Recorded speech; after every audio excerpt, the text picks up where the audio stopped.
এখান থেকে আমরা বুঝতে পারলাম যে অবশ্যই আল্লাহ তাআলার ইচ্ছাকেও আমরা কিন্তু বিশ্বাস করতে হবে যে আল্লাহ ইচ্ছা করলে আমাকে ভালো পথে চালাতে পারেন, এবং আল্লাহ যদি ইচ্ছা করেন আমি কখনোই মুমিন এবং মুমিনের ধারে কাছেও যেতে পারবো না। তাই অবশ্যই আল্লাহ তাআলার কাছে আমরা বেশি বেশি করে দোয়া করব। একমাত্র দোয়ায় আমাদের জীবনকে পরিবর্তন করতে পারে এবং আমাদের ভাগ্যটাকেও কিন্তু আল্লাহ তাআলা ক্ষমতা রয়েছেন যে তিনি পরিবর্তন করে দিতে পারেন। আল্লাহর ইচ্ছাকে অবশ্যই বিশ্বাস করতে হবে। আল্লাহ তাআলা কোরআনুল কারীমের ভিতরে একটি আয়াত নাজিল করেছেন। এই আয়াতটিতে আল্লাহ তাআলা বলেছেন, প্রত্যেক বিষয়ে নির্ধারিত কাল লিপিবদ্ধ, তিনি যা ইচ্ছা মুছে ফেলেন আর যা ইচ্ছা রেখে দেন, আর তার কাছেই আছে উম্মুল কিতাব বা মূল গ্রন্থ। আমাদেরকে শুধু একটা কপি দেওয়া হয়েছে কোরআনুল কারীমের, মূল গ্রন্থটা কিন্তু আল্লাহ তাআলার কাছে সংরক্ষিত রয়েছেন। তো তিনি যা ইচ্ছা করেন সেটি কিন্তু আমাদেরকে এই আয়াতটির মাধ্যমে জানিয়ে দেওয়া হয়েছেন। এখানে কোরআনুল কারীমের আল্লাহর ইচ্ছায় যদি বিশ্বাস না করি, আমরা কোরআন ও হাদিসের নির্দেশ আমরা বিশ্বাস করি যে এই মহাবিশ্বে যা কিছু সংঘটিত হয় তা সবই আল্লাহর ইচ্ছায় ও তার জ্ঞানে। তার ইচ্ছা না ও জ্ঞানের বাইরে এই মহাবিশ্বের কোথাও সামান্যতম কোনো ঘটনাও ঘটে না। কোরআনুল কারীমে বারংবার তা বলা হয়েছে। মহান আল্লাহ তাআলা বলেন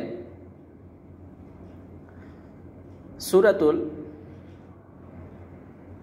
ফাতির 11 আয়াতে বলেছেন, এবং সূরা হাদিদ 22 নম্বর আয়াতে বলেছেন, এবং সূরা রাদ 38 থেকে 39 নম্বর আয়াতে এই একই কথা কিন্তু আল্লাহ তাআলা বলে দিয়েছেন।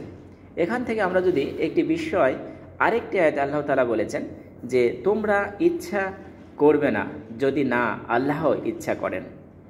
আল্লাহ সর্বজ্ঞ প্রজ্ঞাময়, তিনি যাকে ইচ্ছা তার অনুগ্রহের অন্তর্ভুক্ত করেন, কিন্তু জালিমরা তাদের জন্য তো তিনি প্রস্তুত করে রেখেছেন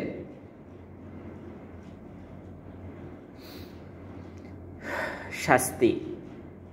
আরেকটি আয়াতে আল্লাহ তাআলা বলেছেন, এ তো শুধু বিশ্বজগতের জন্য উপদেশ, তোমাদের মধ্যে যে সরল পথে চলতে চায় তার জন্য তোমরা ইচ্ছা করবে না যদি জগৎসমূহের প্রতিপালক আল্লাহর ইচ্ছা না করেন।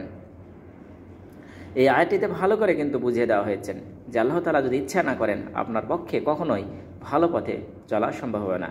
আল্লাহ তাআলা আরও একটি আয়াতে বলেছেন, মুমিন বিশ্বাস করেন যে বিশ্বের সব কিছুর স্রষ্টা আল্লাহ, তিনি ছাড়া সবই সৃষ্টি মানুষের কর্ম আল্লাহর সৃষ্টি করেন, কর্মও আল্লাহ সৃষ্টি করেন। কোরআনুল কারীমে বিভিন্ন স্থানে বিষয়টি বিভিন্নভাবে উল্লেখ করা রয়েছে। মহান আল্লাহ তাআলা বলেন, এই তো আল্লাহ তোমাদের প্রতিপালক, তিনি ব্যতীত কোনো ইলাহ নেই, তিনি সব কিছুর স্রষ্টা, সুতরাং তোমরা তার ইবাদত করো, তিনি সব কিছুর তত্ত্বাবধায়ক। অবশ্যই আল্লাহ তাআলা আরও একটি আয়াতে বলেছেন, তবে কি তারা আল্লাহর এমন শরিক করেছে যারা আল্লাহর সৃষ্টির মতো সৃষ্টি করেছে, যে কারণে সৃষ্টি তাদের মধ্যে বিভ্রান্তি ঘটিয়েছে। বলো, আল্লাহ সকল কিছুর স্রষ্টা, তিনি এক পরাক্রমশালী। এই একই কথাটি আল্লাহ তাআলা 3টি এবং 4টি সূরাতে বর্ণনা করেছেন। সূরাতুল ইনসান দাহর 30 থেকে 31 আয়াতে, এবং সূরাতুল তাকবীর 27 থেকে 29 নম্বর আয়াতে, এবং সূরাতুল আনআমে 102 নম্বর আয়াতে, এবং আরেকটি সূরা রয়েছে সেটি হচ্ছে সূরাতুর রাদ 16 নম্বর আয়াতে।